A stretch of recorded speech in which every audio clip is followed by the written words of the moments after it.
Hi guys, আমি ঈশা। আজকে অনেক দিন পর আবার একটা ব্লগ করছি। তো আজকে যাব আমি ঘুরতে, সেই কারণে রেডি হয়ে গিয়েছে, দেখতেই পাচ্ছ। আর আজকে যাব পার্কে, মানে আমাদের বিষ্ণুপুরে যে চিলড্রেন পার্ক আছে সেখানেই যাব। তো আমার সাথে যাবে রিম্পাদি আর পূজাদি, তাদেরকে তোমরা আগেও আমার ব্লগে দেখেছো, তো আজকে আবার দেখতে পাবে। আজকে অনেক দিন পরই ওদের সাথে দেখা হবে, প্রায় 1.5 থেকে 2 মাস পর। তো খুব এক্সাইটেড। তো চলো, এখন আমি রেডি হয়ে গিয়েছি, এবার বাড়ি থেকে বেরোবো। প্রথমেই যাব ওদের বাড়ি, তো ওখান থেকে আমরা সবাই মিলে একসাথে মিট করে যাব পার্কে। তো আজকে কী করি না করি সেসবে ব্লগে শেয়ার করবো, তো তোমরা সেসবই দেখতে থাকো। তো আমি এখন চলে এসেছি ওদের বাড়ির সামনেই। প্রচুর রোদ, আমি বেরিয়েছি অনেকটা দুপুরে। তো আমরা এখানে রেডি হয়ে বেরিয়ে পড়েছি। আর যেমন তোমাদেরকে বলেছিলাম রিম্পাদি আর পূজাদির সাথে যাব, তো ওদের সাথে দেখা হয়ে গেছে। এই হচ্ছে পূজাদি আর রিম্পাদি আছে সামনে। এসো, তোমাকে একবার দেখিয়ে দিই। এই হচ্ছে রিম্পাদি। তো আমরা 3 জন রেডি হয়ে বেরিয়ে পড়েছি পার্ক যাওয়ার উদ্দেশ্যে। তো আমরা পার্কের সামনে চলে এসেছি, দেখতেই পাচ্ছ। এই যে সামনে পার্ক, আর ওই যে পেছনে দেখতে পাচ্ছ পার্কের গেট। তো এখনও পার্ক খোলেনি, মানে পার্ক খোলার টাইম হচ্ছে বিকেল 4টের সময়, আর এখন বাজে 3:35। মানে আমরা একটু তাড়াতাড়ি আসার চেষ্টা করছিলাম, ভাবছিলাম যে একটু আগে থেকে চলে আসি, তাহলে অনেকক্ষণ থাকতে পারবো। হ্যাঁ, কিন্তু মানে আমরা এতটাই ফাস্ট হয়ে গেছি যে পার্কের দরজাই খুলেনি। আর দরজা খুলেনি যেমন তেমন একটা বাচ্চাও আশেপাশে কেউ নেই। মানে আমরা এত বড় হয়ে মনে হচ্ছে আমাদেরই পার্কে ঢোকার এক্সাইটমেন্টটা অনেক বেশি। তো সেই কারণে এত আগে থেকে চলে এসেছি। আমরা ভেবেছিলাম যে একটু বেশিক্ষণ থাকবো, নাহলে অন্যবারে আমরা অনেক লেট করে দিই আস্তে আস্তে। তো তাই ভাবলাম যে হ্যাঁ, যেতে যেতে সন্ধে হয়ে যায়। তো সেই কারণে ভাবলাম যে আজকে অনেকক্ষণ ধরে থাকবো, একটু ঘোরাঘুরি করব।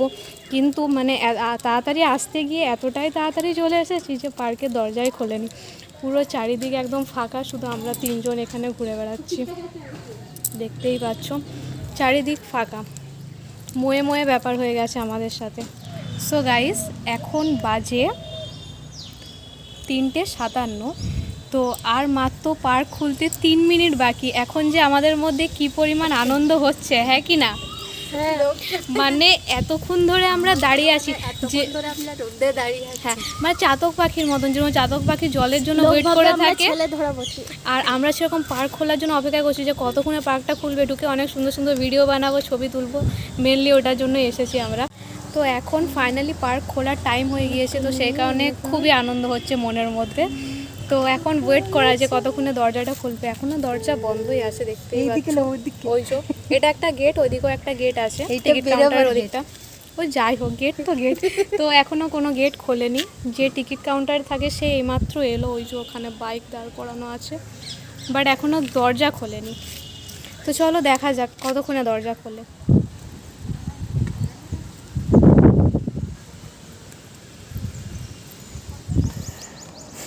সো ফাইনালি টিকিট পেয়ে গিয়েছি।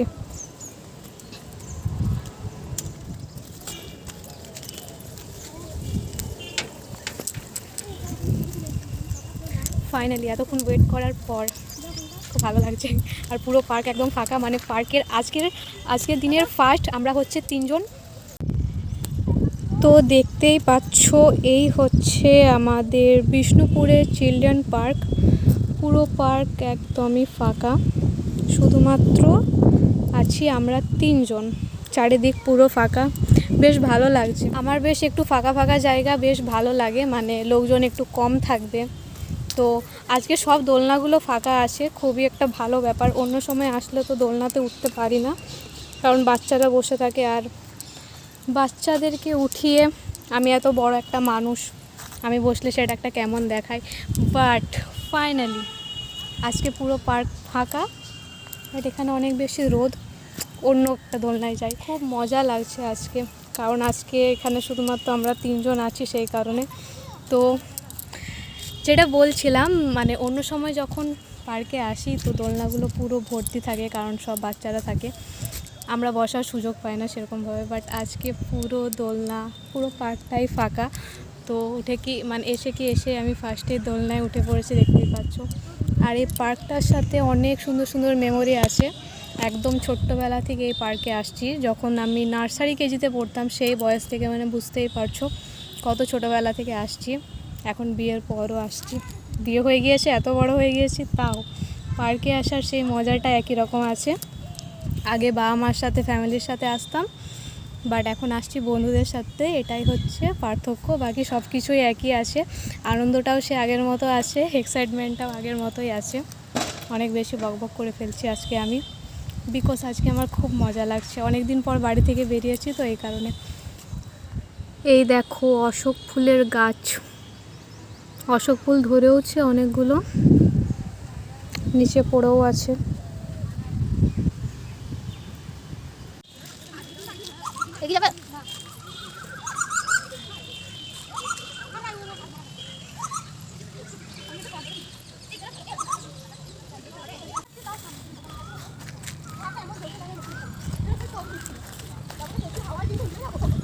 এখন আমরা ঘোরাঘুরি করছি পার্কের মধ্যে। আস্তে আস্তে লোকজন আসতে শুরু করেছে। কি ব্যাপার বলে দাও।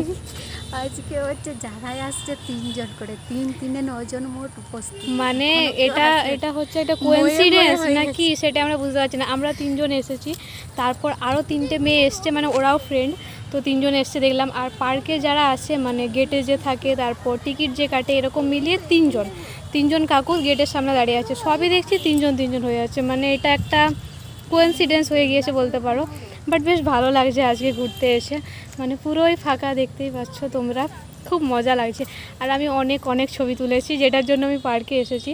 মজাও খুব করেছি, এখনও মজা করছি, তো বেশ ভালো লাগছে। হালকা হালকা একটু রোদ আছে, বাট ভালো লাগছে। তো তারপর আমি এখানে পার্কের আশেপাশটা ঘুরে দেখছিলাম, তোমরা দেখতেই পাচ্ছ। আর বাকি জিনিসগুলো আমি তোমাদের সাথে এখানে শেয়ার করছিলাম। তো যেমন তোমাদেরকে বললাম যে বেশ আমার মজাই লাগছিল। আর যেহেতু লোকজন কম ছিল তো ফাঁকার মধ্যে অনেক বেশ ভালোই লাগছিল। তো তারপর এখানে যে ছোটোখাটো একটা পাহাড়ের মতো আছে সেখানে আমি এসেছিলাম। আজকে আমরা অনেক মজা করছি পার্কে, অনেক ঘুরেছি, আর এত পরিমাণে ঘুরেছি, তারপর রোদে এসেছি, সেই কারণে এখন আমরা সবাই প্রচণ্ড পরিমাণে ক্লান্ত। তো সেই কারণে এখন এই গাছের নিচে আমরা বসে আছি। অল্প অল্প হাওয়া দিচ্ছে, খুব একটা হাওয়া দিচ্ছে না, তো গরমটা খুবই আছে। আর আমরা যেহেতু অনেকটা রোদে এসেছিলাম, তো এখন আমার মাথা ব্যথা শুরু হয়ে গিয়েছে আবার। তো সেই কারণে আর ভিডিও করার কোনো এনার্জি লাগছে না, মনে হচ্ছে যে এবার একটু বসে থাকি, খুব মাথা ব্যথা করছে। তো এরপর বেরিয়েও যাব আমরা, আর একটু পরে বেরিয়ে যাব। তো যাই হোক, আজকের ব্লগটা তোমাদের দেখে কেমন লাগলো অবশ্যই জানিও। আজকের ব্লগটা এখানে এন্ড করছি, আর ভিডিওটা যদি ভালো লাগে অবশ্যই লাইক কমেন্ট করে দিও। দেখা হবে খুব তাড়াতাড়ি পরের ভিডিওতে। বাই।